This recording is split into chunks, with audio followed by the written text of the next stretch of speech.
Hello friends, it's Peg, and we are doing another video hop for Art Joy of Sharing. This month, the month of August, is all about abstract art. And July was all about media. So, we're mixed media artists, most of us. And so this is not too tough a topic, either one of them, for us to work into our videos. So be sure and check the box below. Hop along, see what everybody else was creating this August. And we have a prompt list in the group on Art Joy Sharing Facebook group. So if you're looking for prompts, if you want a daily prompt, that will be provided. If you want the challenges for the month, which is like pick a stick and the mood board, those also are going to be there in the Facebook group. But let me start off with creating some papers.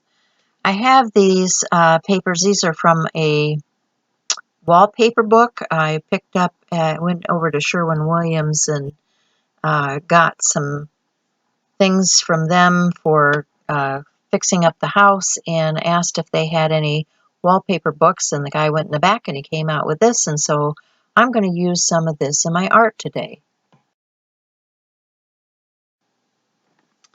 I have some stencils out on my desk and one of those nail file sponges that you get from the dollar store. And I'm just sanding off the top layer. I'm using the stencil underneath the paper and just sanding through to reveal the white inner core of the paper. And the first prompt for the month is square. So when I picked the stencils that I wanted to use today, I picked stencils that had grids or squares or, something that was appropriate to the prompt. And I'm just going to sand off a bunch of these papers so I have some papers to use.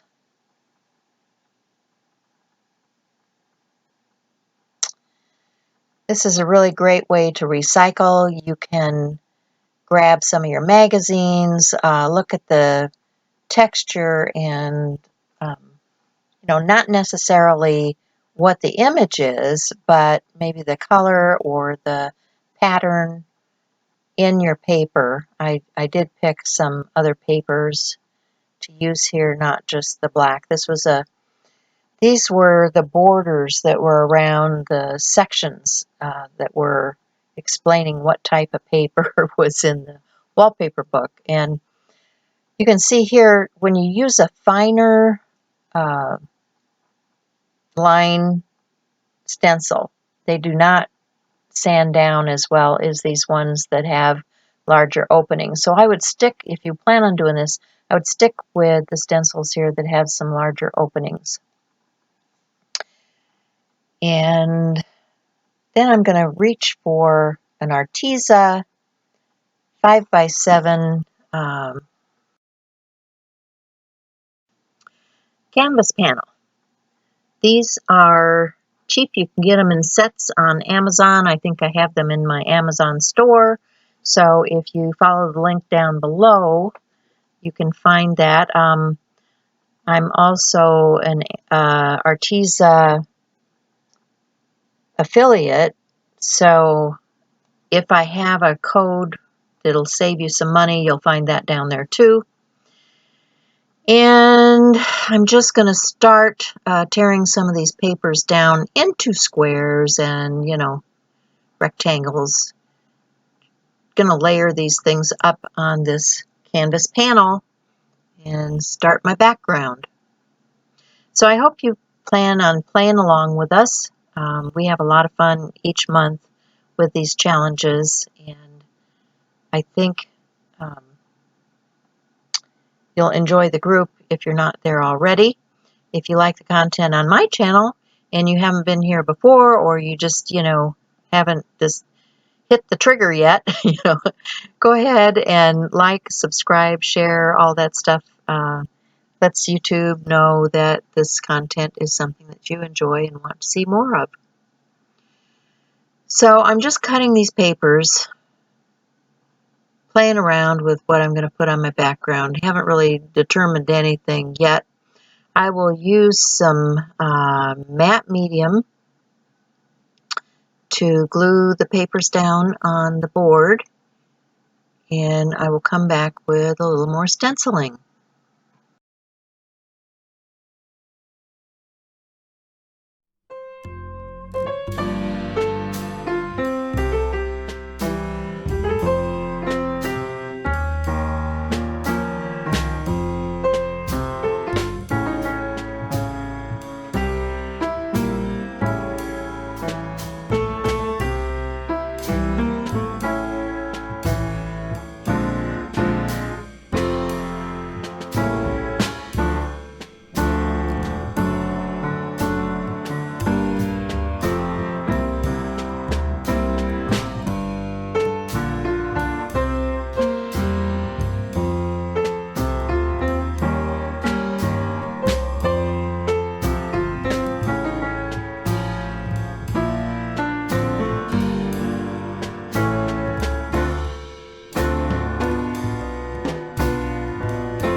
Well, that was fun. As you guys know, I am a fan of Stencil Girl products.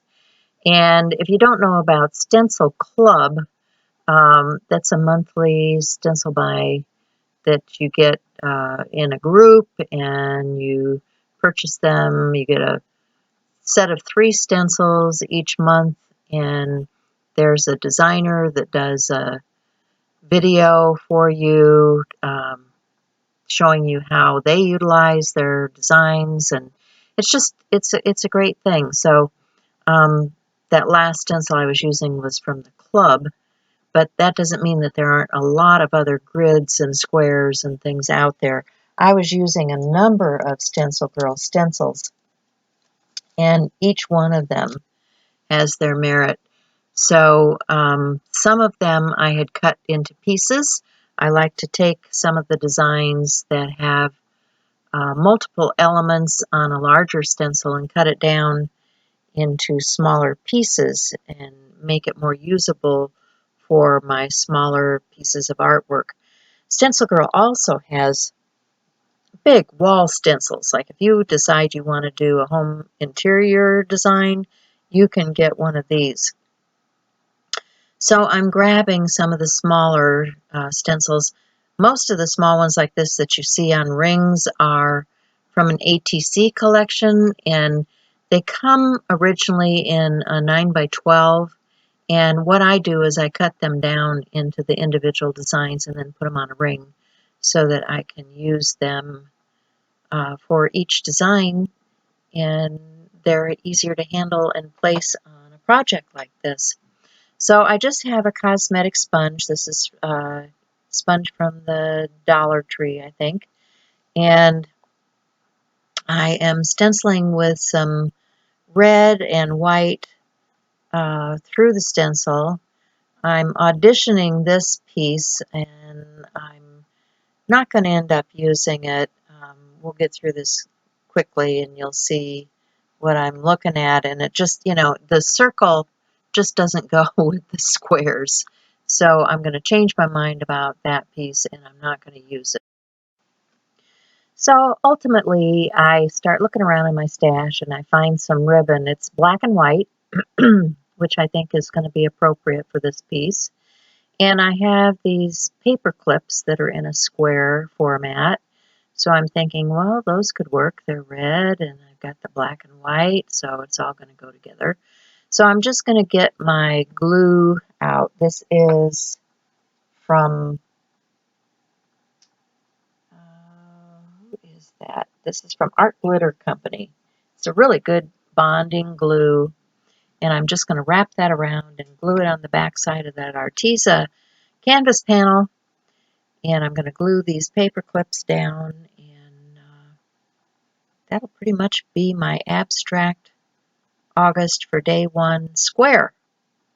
So be sure and check the box below and follow along with the hop. Give everybody that you go and view today some love. Give them some thumbs up and some comments so that they know you've been there, and you can even tell them that I sent you. And we will see you again next time. Thanks, everybody.